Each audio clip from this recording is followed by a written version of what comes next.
Oh, Akbar.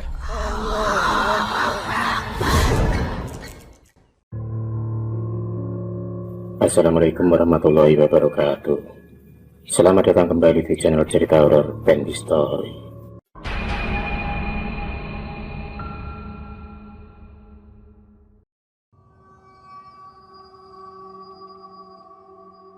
Kisah ini terjadi pada tahun 90-an.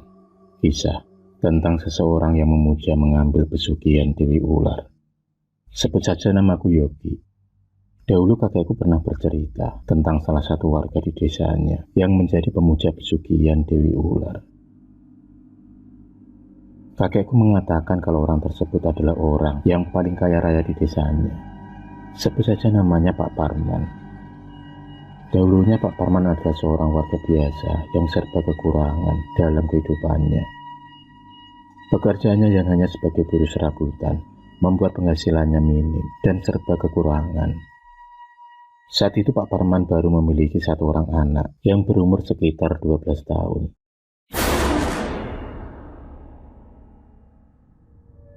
Hidup serba kekurangan dijalaninya bersama dengan sang istri dan anaknya.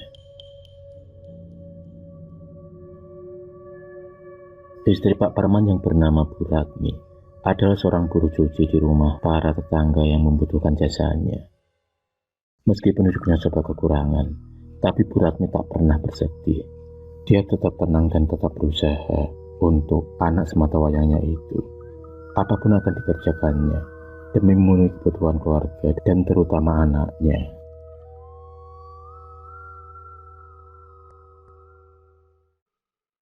Sudah lebih dari 5 bulan belakangan ini, Pak Parman mengalami pengangguran karena gak ada kerjaan. Saat itu umur Pak Parman sekitar 45 tahunan. Keadaan itulah yang semakin membuat Pak Parman kebingungan dan frustasi. Selama itu pula Pak Parman hidup dari penghasilan sang istri dan dari hasil meminjam kepada seorang rentenir yang terkenal di desanya. Hingga akhirnya Pak Parman terjerat dalam hutang rentenir yang akan selalu bertambah terus. Tapi harus bagaimana lagi? Hanya itu jalan satu-satunya agar bisa bertahan untuk hidup. Beban hidup semakin hari semakin berat dirasakan oleh Pak Parman sekeluarga. Bu Ratmi termasuk istri yang sabar karena dia tidak pernah mengeluh pada suaminya. Dia hanya bisa menerima, menjalani apa yang terjadi. Karena semakin hari hutang Pak Parman semakin bertambah kepada sang rentenir, akhirnya ia pun harus merelakan surat tanah miliknya untuk sebagai jaminan. Pak Parman hanya bisa menangisi nasibnya, nasib yang malang yang menimpa keluarganya. Surat tanah rumah miliknya satu-satunya itu harus tergadaikan demi bertahan untuk hidup. Padahal itu adalah satu-satunya harta yang dimilikinya saat itu.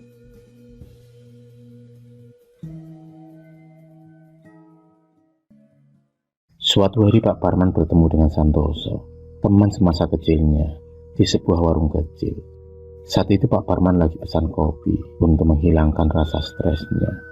Di saat itulah ada sebuah mobil sedan berhenti di depan warung tersebut. Mobil sedan yang mewah dan baru. Beberapa saat kemudian tampak turunlah dari mobil tersebut seorang laki-laki ganteng dan tampan. Dari kejauhan, sama-sama Pak Parman seperti mengenal laki-laki tersebut.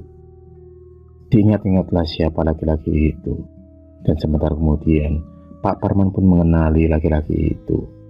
Dia adalah Santoso, teman sewaktu kecilnya. Pak Parman pun kaget melihat Santoso yang terlihat hidup mewah dan sudah kaya.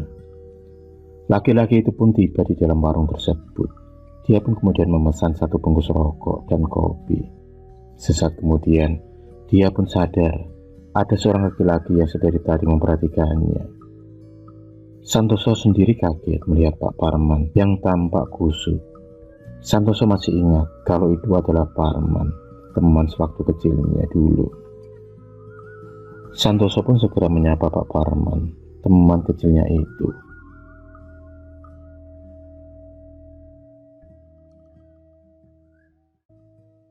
Pak Parman tampak senang melihat Santoso yang masih ingat dengannya. Akhirnya mereka berdua pun berbincang-bincang sambil menikmati kopi hitam. Banyak cerita yang mereka ceritakan, sebab ternyata mereka sudah tidak pernah bertemu semenjak Santoso pergi merantau, mungkin sekitar 15 tahun lebih. Mereka berdua sih berbincang-bincang, hingga akhirnya Santoso menanyakan tentang kehidupan Pak Parman. Kerja apa sekarang? Sudah punya anak berapa? Dengan sedih, Pak Parman pun akhirnya menceritakan kehidupannya yang serba kekurangan dan banyak hutang. Hingga kini hutangnya semakin bertambah banyak. Santoso yang mendengar kisah cerita hidup Pak Parman merasa kasihan kepadanya. Ia tak tega melihat teman kecilnya itu bersedih. Santoso kemudian membuka tasnya dan mengambil sekepok uang. Santoso kemudian memberikan uang tersebut kepada Pak Parman untuk membayar hutang-hutangnya. Pak Parman yang tak menyangka akan diberi uang oleh Santoso sangat senang dan bergembira. Dia sangat berterima kasih kepada Santoso. Sebentar lagi hutang-hutangnya akan lunas dengan uang pemberian dari Santoso.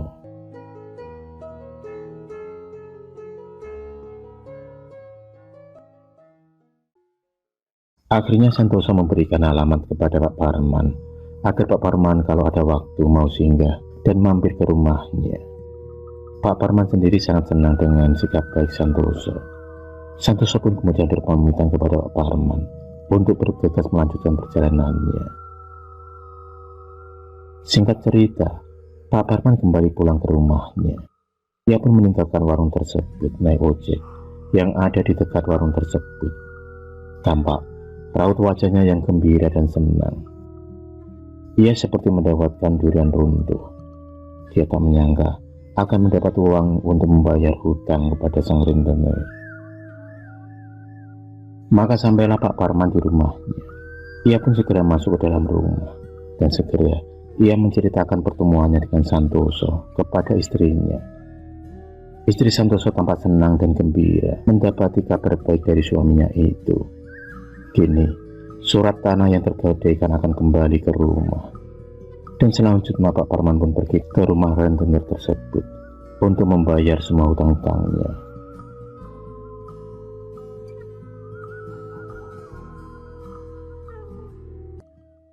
Suatu hari Pak Parman memantapkan untuk pergi berkunjung ke rumah Santoso, teman kecilnya dulu. Akhirnya dia pun naik ojek. Ia segera muncul pergi mencari alamat rumah Santoso yang berada di luar kota.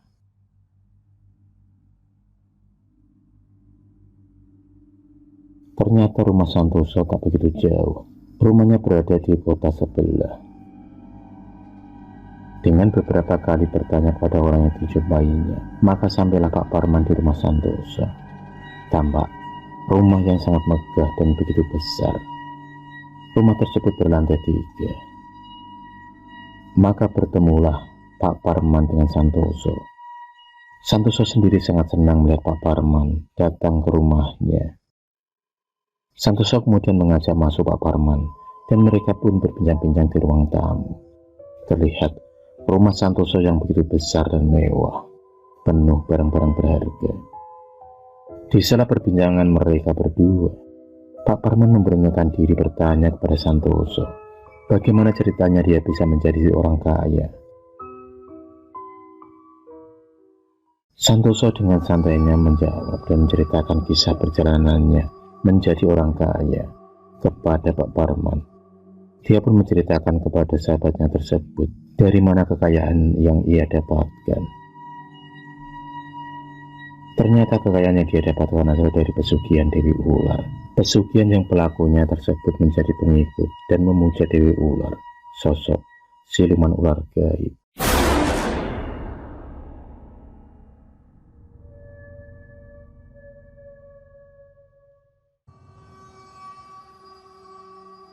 Santoso pun menceritakan awal mula dia menjalani pesugihan Dewi Ular. Saat itu dia lagi bingung karena sudah menganggur cukup lama sekali. Dalam kebingungannya itu, dia bertemu dengan seorang kakek tua renta yang menceritakan tentang suatu pesugihan pencari kekayaan dengan jalan pintas. Laki-laki tersebut mengatakan semuanya dengan gamblang dan jelas. Saat itu juga Santoso tertarik dengan apa yang dikatakan oleh kakek tua tersebut. Dalam hatinya ia sudah bosan dan lelah dengan jalan hidup yang dijalaninya. Ia pun meminta kepada laki-laki tua tersebut untuk mendapatkan pesugihan yang dimaksud. Santoso sudah tidak sabar lagi untuk hidup kaya dan terbebas dari kemiskinan. Karena sudah yakin dan mantap, maka kakek tua tersebut pun mengajak Santoso pergi ke suatu tempat. Suatu tempat yang terasa asing, wingit, dan angker. Di sanalah kemudian digelar ritual mengambil pesugihan Dewi Ular. Ritual tersebut dijalani dan dilaksanakan dengan berbagai macam ubo rampe dan syarat-syarat yang harus dipenuhi. Prosesi pun berlangsung, suasana terasa dingin dan wingit. Suara-suara binatang malam dari kejauhan terdengar bersaut-sautan mengiringi gelapnya malam itu.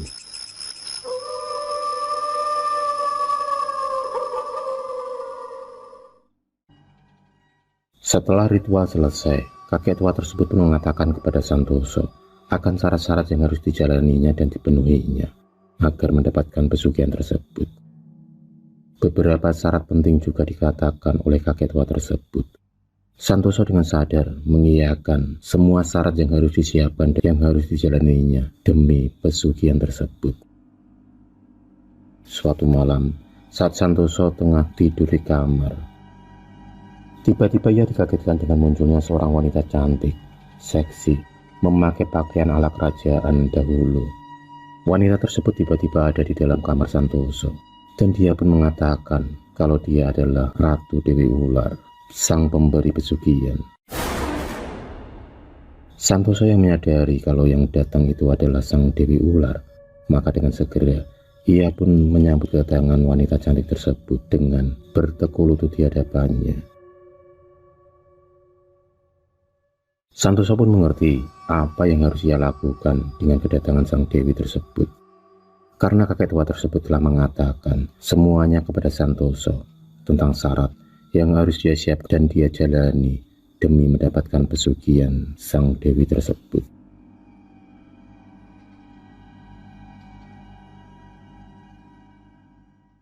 Malam itu Santoso akan memenuhi syarat yang pertama sebagai pengabdi pesugihan Dewi Ular. Dia harus melayani sang Dewi seperti layaknya suami istri. Tampak di hadapannya sang Dewi Ular tersebut begitu cantik mempesona dengan lekuk tubuh yang aduhai seksinya. Malam itu di antara suara gerimis hujan dan suara-suara binatang malam yang saling bersaut-sautan mengiringi malam itu. Dua insan yang berbeda dunia itu tenggelam dalam kenikmatan dunia yang syahdu. Santoso sendiri tak sungkan melayani sang Dewi Ular karena wujudnya yang seperti manusia. Padahal sebenarnya saat itu Santoso tengah berjumpa dan bercinta dengan seekor ular raksasa yang sangat besar bermahkotakan hijau. Santoso hanya merasakan tubuh manusia yang tengah bersamanya. Kapan lagi dapat wanita cantik dan juga akan mendapatkan harta yang melimpah ruah? Bayangan kekayaan sudah di depan mata Santoso.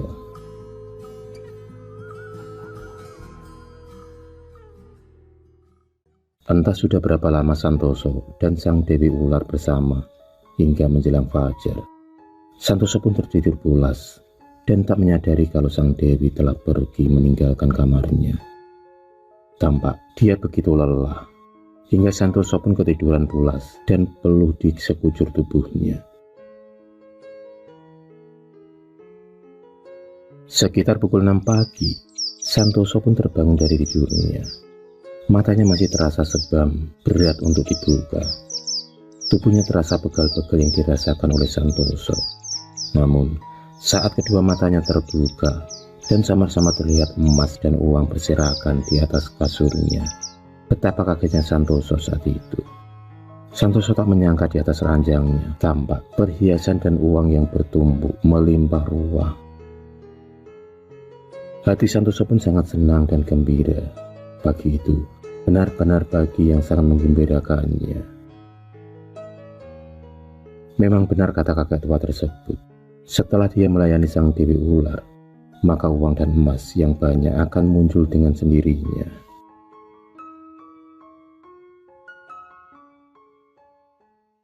Santoso pun menutup ceritanya kepada Parman. Parman yang mendengar semua cerita dari sahabatnya itu sangat tertarik untuk menjadi kaya dengan jalan pintas seperti sahabatnya. Parman pun meminta kepada Santoso agar dia mau mengantarkannya untuk mendapatkan pesugihan Dewi Ular, sama seperti yang dijalani oleh Santoso. Dengan senang hati Santoso pun mengiyakan permintaan dari sahabatnya itu. Setelah memantapkan hati dan tekad, akhirnya Parman dan Santoso pun pergi ke tempat di mana dulu Santoso menjalani ritual pengabdi pesugihan Dewi Ular. Perjalanan pun ditempuh dengan mobil Santoso. Beberapa jam kemudian sampailah Santoso dan Parman di lokasi di mana dulu Santoso melakukan ritual pengabdian pesugihan Dewi Ular. Di sana mereka disambut oleh sang juru kunci, seorang laki-laki yang sudah tua, yang memakai baju serba hitam. Laki-laki tua tersebut sudah hafal dengan orang-orang yang datang ke tempat tersebut.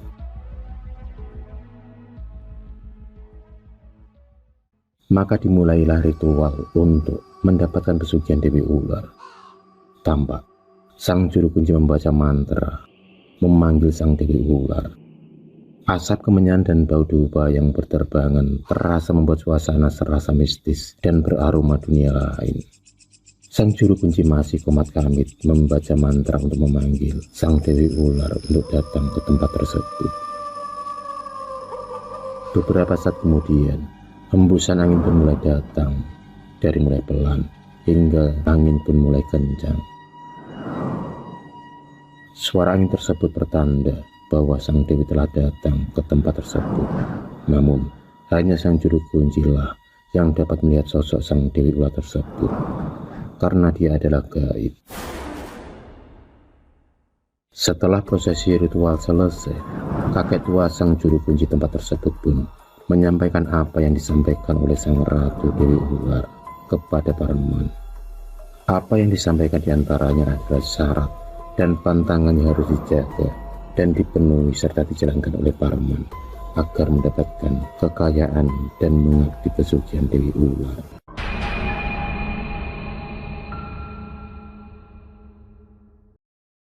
Nurul, gadis cantik yang sebentar lagi menyandang status seorang istri itu, terlihat sumringah karena sebentar lagi akan ada seorang pemuda yang datang melamarnya. Bambang adalah laki-laki beruntung yang dapat menaklukkan hati Nurul. Tak butuh waktu lama untuk menyatukan dua insan yang dimabuk asmara itu. Bambang yang dikenal baik dan sopan itu dinilai sangat cocok menjadi imam keluarganya. Selain tampan, Bambang juga menunjukkan sikap keserewosannya dalam menjalin hubungan dengan Nurul. Setelah antar keluarga saling merestui, maka ditetapkanlah pada tanggal 20 Juli nantinya akad nikah di rumah digelar secara sederhana di mempelai wanita. Nurul hanya mengadakan pesta kecil-kecilan mengingat almarhum ibunya yang baru saja 1 tahun kemarin meninggal. Meski sederhana, namun acara berlangsung sangat khidmat. Nurul tampak anggun berbalut kebaya putih, sedangkan Bambang juga terlihat dengan jas hitam yang melekat di badan atletisnya. Senyuman dan saling pandang terlihat dari kedua mempelai begitu bahagianya hari itu, hari yang sangat istimewa. Bambang dan Nurul 2 minggu sudah mereka menjalani kehidupan barunya. Layaknya pengantin baru, mereka begitu tampak bahagia, tiada hari tanpa bermesraan. Seiring berjalannya waktu, tak terasa 1 bulan sudah mereka menjalani hidup rumah tangga. Nurul terlihat bahagia meski ada sedikit yang mengganjal di hatinya.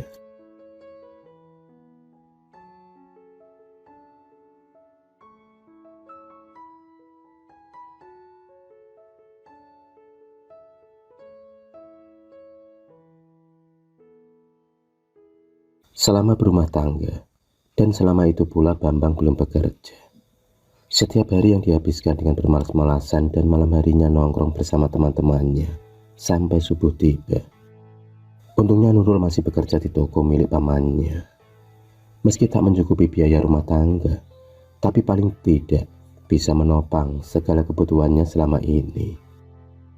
Tabiat-tabiat Bambang mulai terlihat.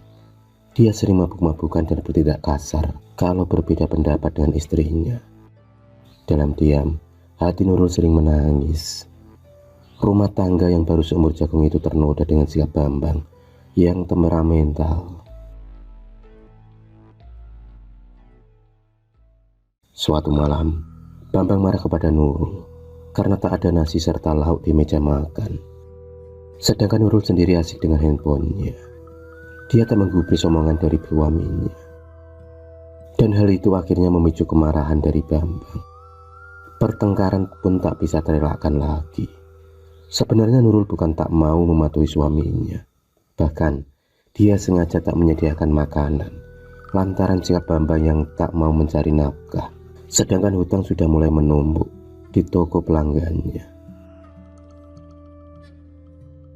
Seperti biasanya, Bambang akan pergi mabuk-mabukan bersama teman-temannya di tempat tongkrongannya sampai pagi. Setelah mereka bertengkar hebat, dan seperti biasanya, Nurul hanya bisa menangis setelah menentukan pilihan yang salah. Dalam keheningan malam, mata Nurul terlihat sembam. Air matanya masih turun dengan deras membasahi pipinya. Hingga tiba-tiba dia merindukan sosok ibunya.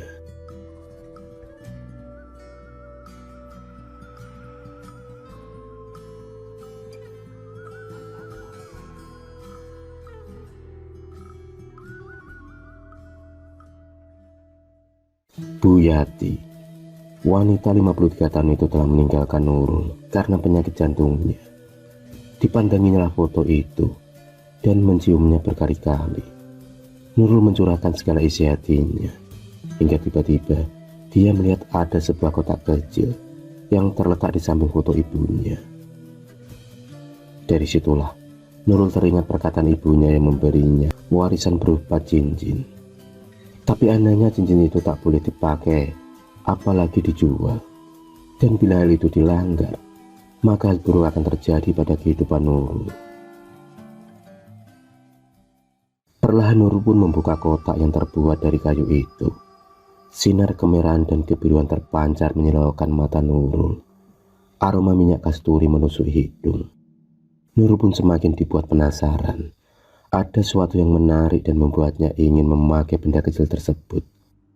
Kemilau cahayanya membuat Nurul lupa akan pesan ibunya. Perlahan cincin itu pun dilingkarkan pada jari lentiknya. Begitu indah dan tampak cantik di jemari Nurul. Dia terus memandangi cincin itu sambil tersenyum tipis. 5 menit kemudian, lampu tiba-tiba mati. Dan mata Nurul begitu lelah, dia pun tak bisa menahan kantuknya. Dalam kegelapan malam, ada hembusan angin yang tiba-tiba muncul dari jendela. Hembusan angin itu disertai aroma wewangian. Samar-samar ada pemuda tampan mendatangi Nurul.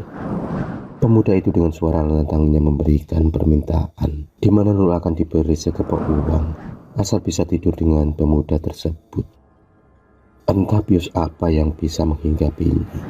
Yang pasti, Nurul hanya bisa mengangguk pasrah akan ajakan pemuda tersebut.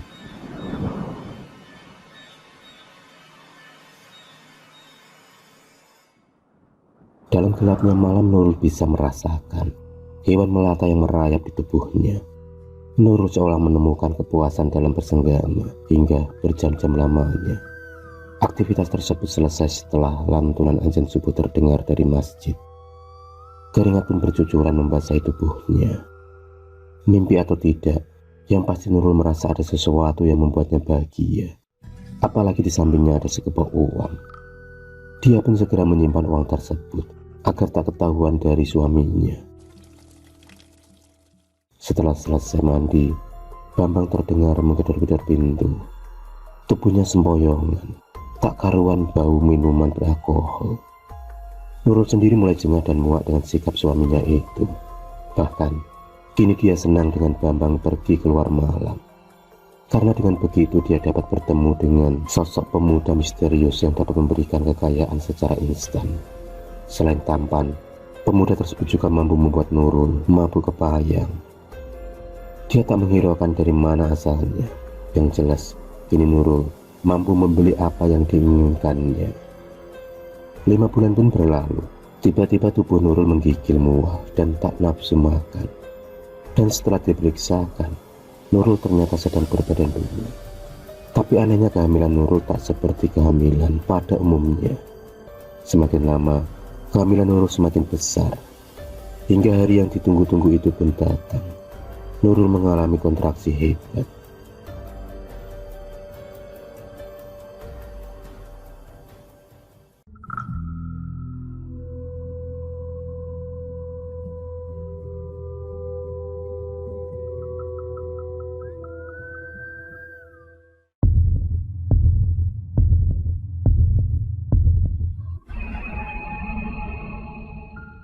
Terima kasih sudah menonton video cerita bergambar ini.